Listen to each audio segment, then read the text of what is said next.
Estimados colegas, un saludo cordial. Vamos a continuar con el avance de la cardiología. Hemos llegado al tema 5 y es un tema muy importante. El tema anterior que habíamos avanzado antes, cardiopatía isquémica, es fundamental. Tenemos que conocerlo y dominarlo. Hemos visto que con los conceptos básicos fundamentales podemos tener una idea clara y responder preguntas el día del examen. Ahora vamos a otro tema también muy importante dentro de la cardiología, que es la insuficiencia cardíaca.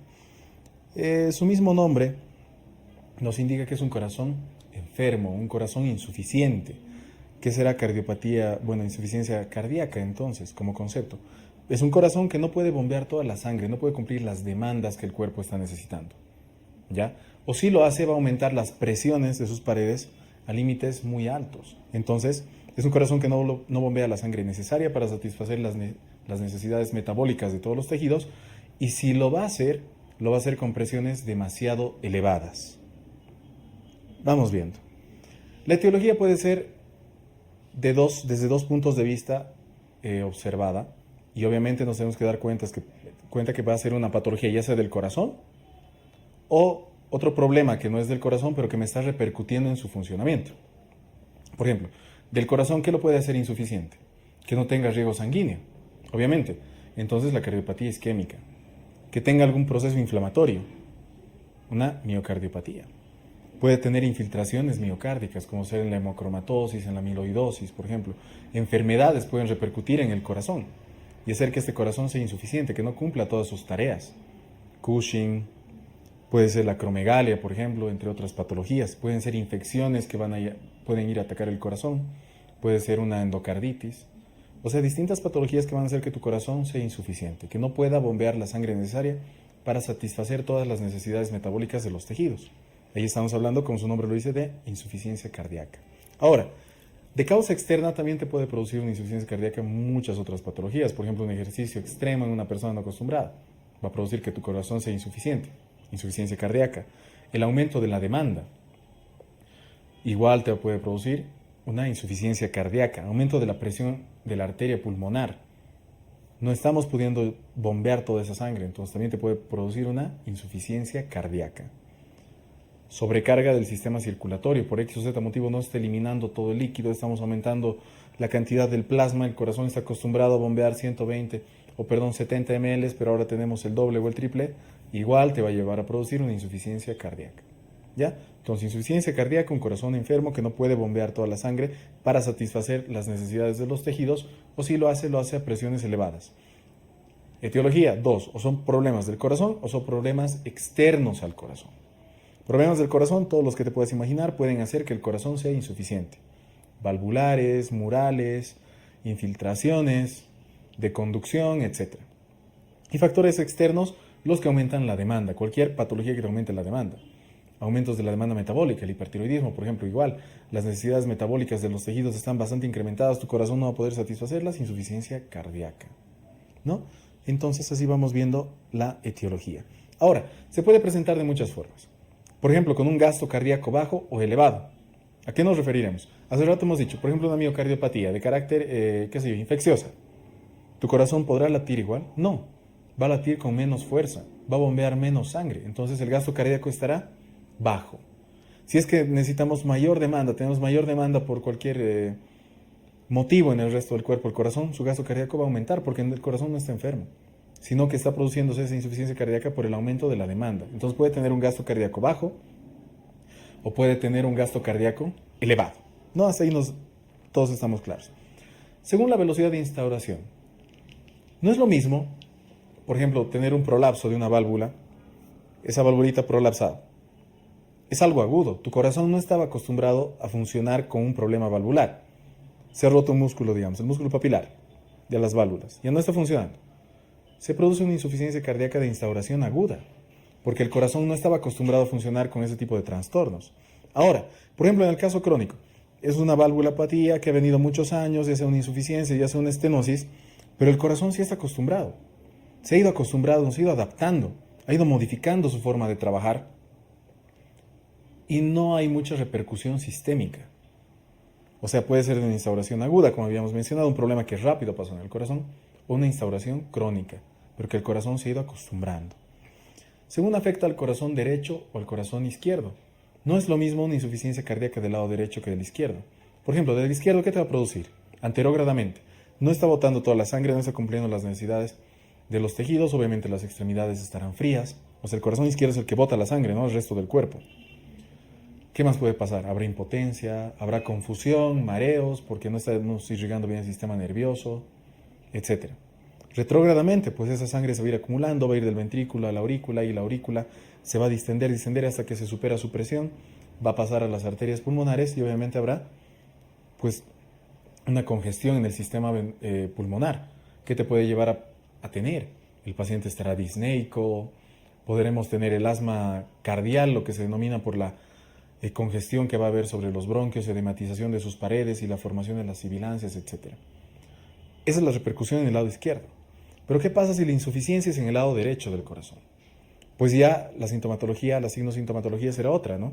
Será un síndrome caracterizado por otras cosas. Por ejemplo, anterógradamente no va a botar toda la sangre a los pulmones. No vamos a tener todo ese ciclo de intercambio gaseoso. Obviamente el paciente también va a estar disneico, pero en esta oportunidad por el bajo débito a los pulmones. ¿Qué pasa si es retroceso? Si es retrógrado. Pues toda esa sangre que el corazón derecho debería bombear, no le está bombeando, se va a ir acumulando, va a ir a la aurícula derecha, de la aurícula derecha se va a ingurgitar en todo el sistema venoso.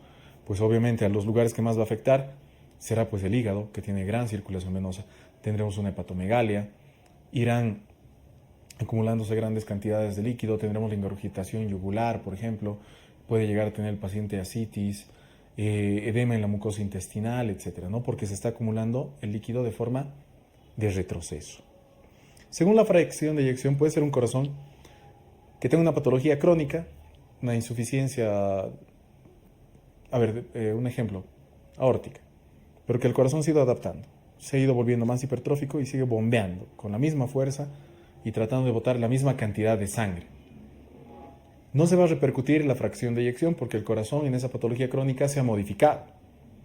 Entonces, según la fracción de eyección también podemos clasificarla con una fracción de eyección baja o disminuida, con una fracción de eyección intermedia y con una fracción de eyección pues conservada.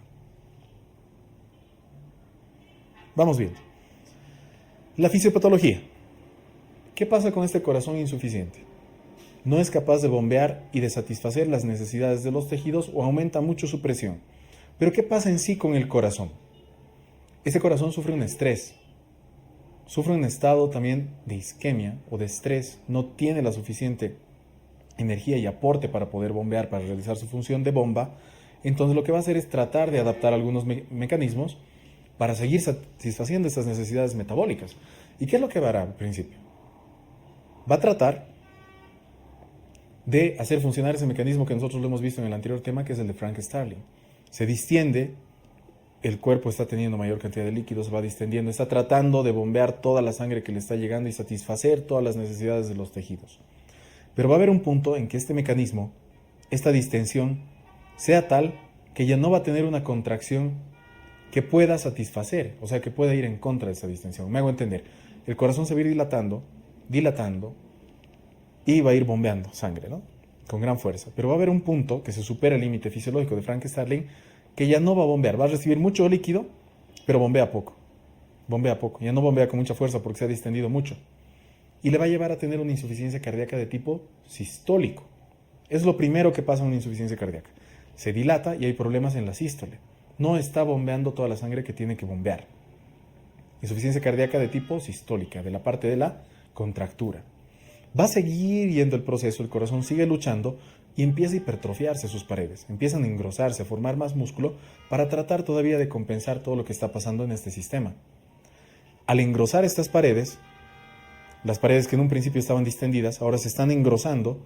¿Qué pasaría si es concéntrica este engrosamiento? Si tú tienes una cavidad así, va a ir engrosándose esta pared y obviamente la cantidad de sangre que se va a llenar en la diástole es menor. Entonces, ¿qué va a pasar con el paciente? Primero ha tenido una insuficiencia cardíaca de tipo sistólica, ¿ya? Una patología de repercusión en la sístole, pero después tiene repercusiones en la parte de llenado, en la parte diastólica. Entonces hay una hipertrofia con una insuficiencia cardíaca o una disfunción de tipo diastólico. Repasemos nuevamente eso porque tenemos que dominarlo bien.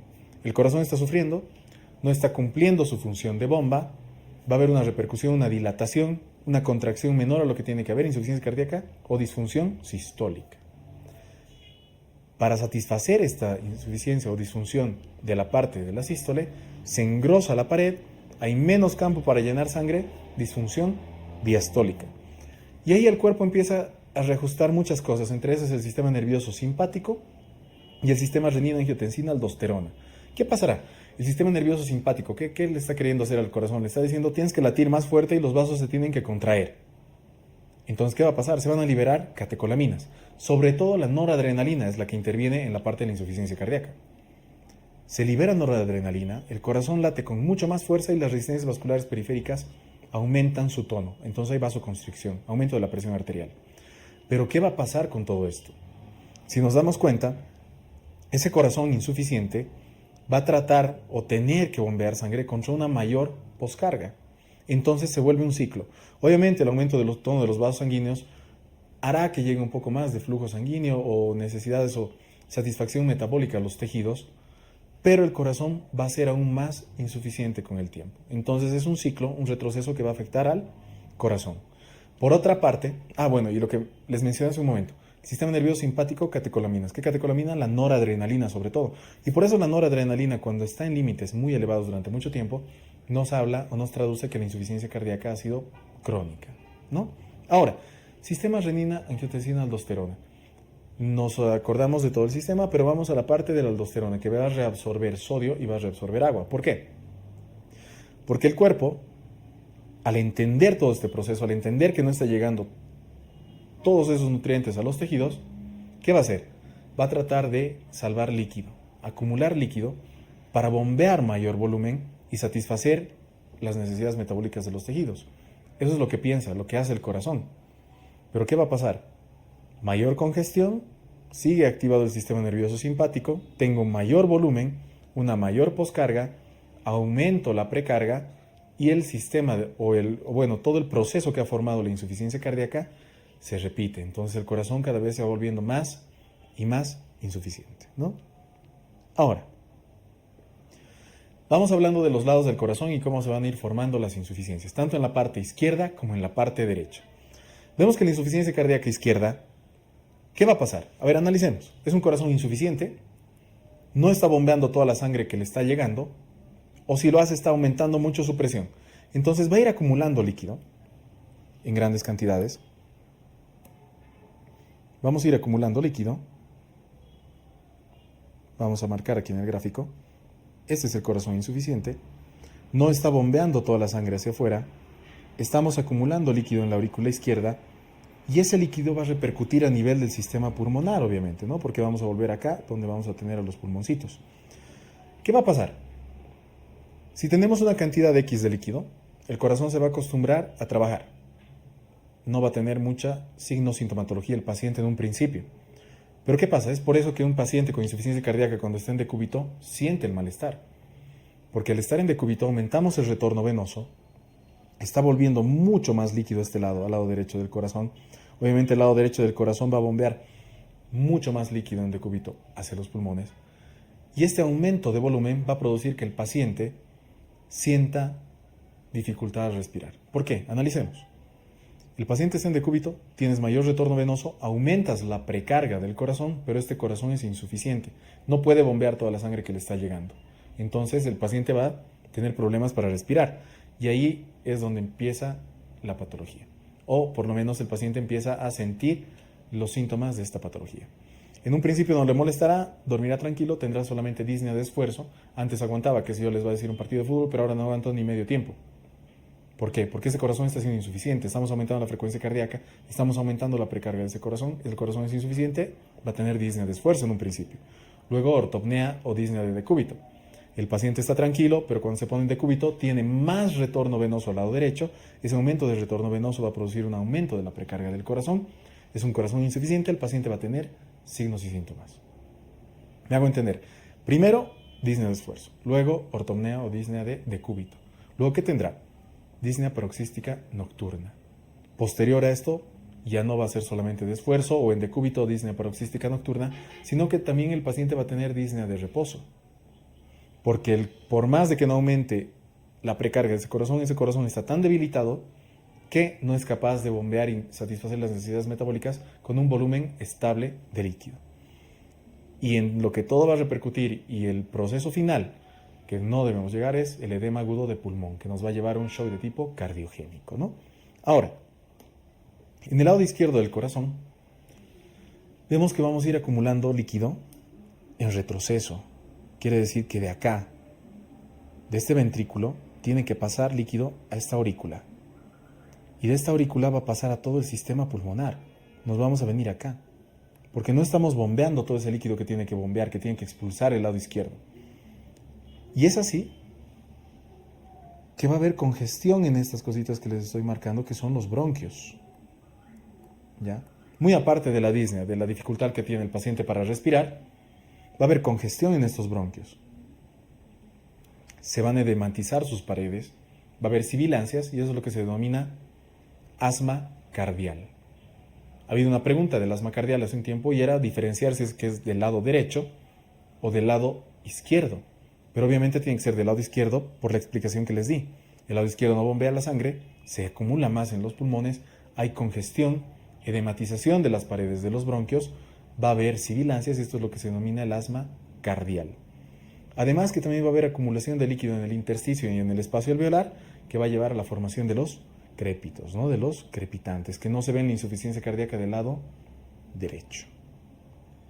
Ahora, como les iba mencionando, va a empezar el problema acá, se va a ir dilatando, esta aurícula va a ser cada vez más grande, va a ir habiendo retroceso de líquido hacia los pulmones, luego de dilatarse va a aumentar el volumen de acá, va a haber hipertrofia, obviamente, va a llenar menos sangre, insuficiencia cardíaca primero sistólica, luego diastólica, ¿no? ¿Y la derecha? ¿Qué pasará? Aquí hay algo bastante interesante.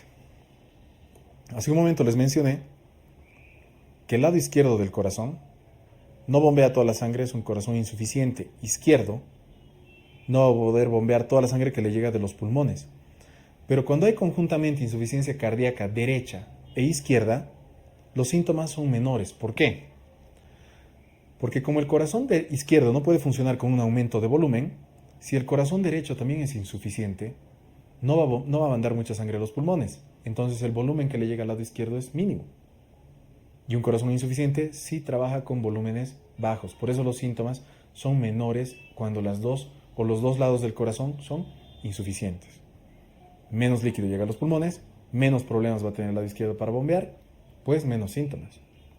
Ahora, en insuficiencia cardíaca derecha, el paciente también va a tener disnea. ¿Por qué? Porque no tenemos todo ese aporte a los pulmones que necesitan para el intercambio gaseoso. Tiene dificultad respiratoria, necesidad de aire. Obviamente, ¿dónde va a ir acumulando ese líquido? En el sistema venoso, cava superior, cava inferior, seno coronario. Pero donde podemos ver nosotros indirectamente es en la yugular, la ingurgitación yugular. El sistema venoso, tanta sangre tenemos a nivel del hígado, cuando comprimimos el signo de Kussmaul, cuando vamos a hacer una presión en el abdomen, va a aumentar el retorno y podemos ver la yugular bastante distendida, ¿no? Es lo que observamos acá en el gráfico, por ejemplo. Ahora, este hígado que tiene tanta sangre, tanto flujo venoso, ¿qué va a pasar? Se va a distender, vamos a tener hepatomegalia, vamos a tener edemas, ascitis, aumento o congestión en la mucosa intestinal, ¿no? Ahora, debemos diferenciar si la insuficiencia cardíaca se ha instaurado de forma brusca, ha sido algo agudo, algo que ha pasado en el momento, o la instauración ha sido con el tiempo, una patología crónica. ¿Cómo vamos a diferenciar esto? Dentro de la clínica. Por ejemplo, un músculo papilar se ha roto, una válvula no está funcionando, el paciente va a tener problemas de forma aguda. La signo-sintomatología se va a presentar en el momento, va a tener una alteración del estado general, puede llegar a tener un shock de tipo cardiogénico, por ejemplo. Ahora, en las patologías crónicas, también pongamos el ejemplo de una válvula, esta válvula ya que sea insuficiente o sea estenótica, el corazón se va adaptando y el paciente no va a tener los mismos signos y síntomas de una instauración aguda. ¿Qué quiere decir? Si puede llegar a tener signos y síntomas, en la mayor parte son asintomáticos, pero vamos a tener otras indicaciones, por ejemplo. Podrá decirte el paciente que tiene debilidad, que tiene astenia, que tiene micción más baja, oliguria, que tiene síntomas, como hemos mencionado, de carácter renal, síntomas cerebrales, dirán no tengo la misma concentración de antes, o estoy más distraído y demás. Pero son bastante inespecíficas. Donde se puede dar cuenta más fácilmente es en la instauración de forma aguda. ¿Cómo vamos a sospechar? Tiene que haber, ya sea de la parte anterógrada o retrógrada, los signos que nos van a llevar a orientarnos de insuficiencia cardíaca. Puede ser un mar de pensamientos, un mar de conceptos que lleguemos a tener, pero sobre todo la clínica del paciente nos tiene que hablar de que ese paciente puede estar con insuficiencia cardíaca. Vamos a sospechar. Pueden haber muchas cosas que estemos sospechando, pero sospechamos de insuficiencia cardíaca. Lo primero, realizar una muy buena historia clínica y un electrocardiograma. Si dentro de la historia clínica y electrocardiograma no hallamos nada normal, pues vamos a sospechar de otras patologías. Pero si tenemos una sospecha de insuficiencia cardíaca, vamos a ir a ver el péptido natriurético tipo B. O bueno, la prohormona tipo N-terminal del péptido natriurético tipo B. Si estas son normales, descartamos la insuficiencia cardíaca. Pero si son anormales, vamos a realizar, ya tenemos la certeza que es insuficiencia cardíaca, que el problema es insuficiencia cardíaca, y realizamos una ecocardiografía. ¿Para qué? Para ponerle el apellido a la insuficiencia cardíaca y decir que tiene una fracción de eyección ya sea baja, disminuida, intermedia o conservada. Baja menor al 40%, intermedia vamos a estar de un 40 a un 50% y conservada mayor a un 50%. Generalmente, hace rato en la fisiopatología que habíamos revisado de insuficiencia cardíaca, cuando les mencioné que primero se afecta la sístole, ¿no?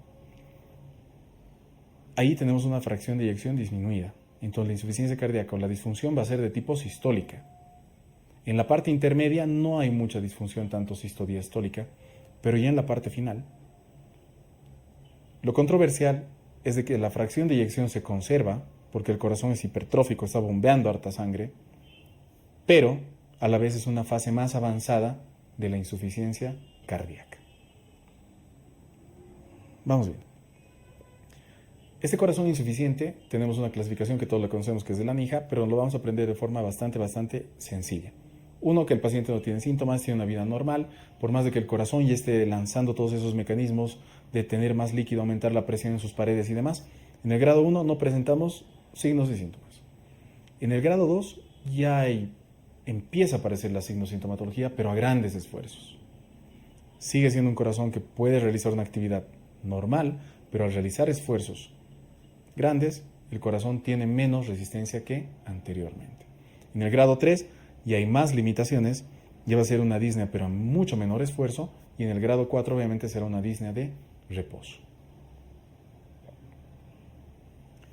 Ahora, este corazón enfermo, insuficiente, lo tendremos que tratar como, obviamente con las medidas generales, teniendo pues bajo consumo, nada consumo de alcohol, comiendo más sano, realizando ejercicio dentro de los límites que pueda permitir el corazón, pero el pilar fundamental y que ha disminuido mucho la morbimortalidad es el tratamiento, el pilar farmacológico de la insuficiencia cardíaca. Y vamos a acordar nosotros por escalones. Un escalón, el segundo escalón y el tercer escalón. El primer escalón, que debe funcionar casi siempre. Vamos a manejar los IECAs y los beta bloqueantes. Ese es el pilar fundamental del tratamiento de la insuficiencia cardíaca. Manejar estos dos fármacos, los IECAs y los beta bloqueantes. Ahora hay pacientes que pueden intolerar los IECAs. Y ahí te recomiendo bien que veamos estas tablitas, que las tenemos que memorizar, que los tenemos en los ABCMEDs, pero que nos acordemos. Manejo IECAs y manejo beta bloqueantes. Pero ¿qué pasa si del primer escalón este paciente no puede consumir un IECA por este motivo? Pues vamos a utilizar los antagonistas de los receptores de la angiotensina 2, sustituyendo a este IECA. ¿Ya?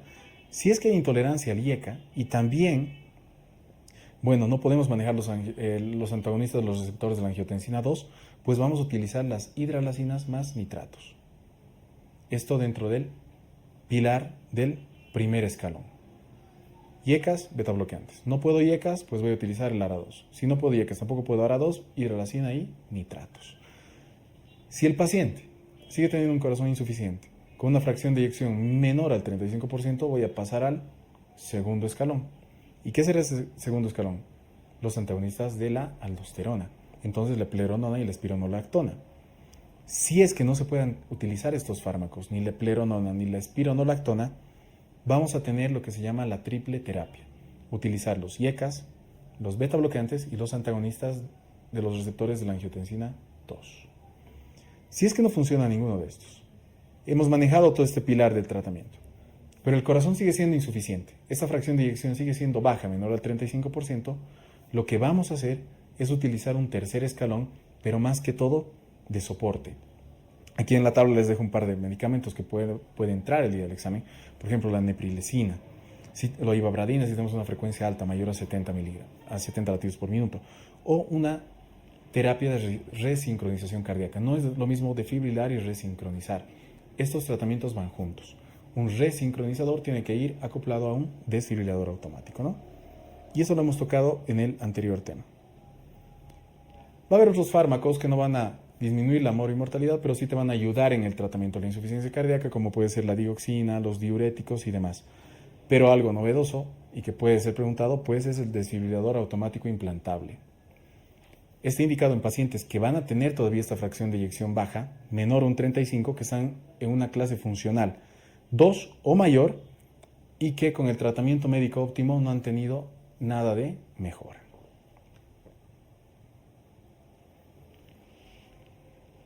Hemos avanzado en el ciclo de la fisiopatología, hemos tenido dilatación de las paredes, alteración en la sístole, se ha compensado esto con una hipertrofia, hemos tenido alteración de la diástole, hemos activado el sistema nervioso simpático, luego el sistema renina-angiotensina-aldosterona, se ha instaurado toda la patología, hemos seguido todos los tratamientos, no se ha podido revertir.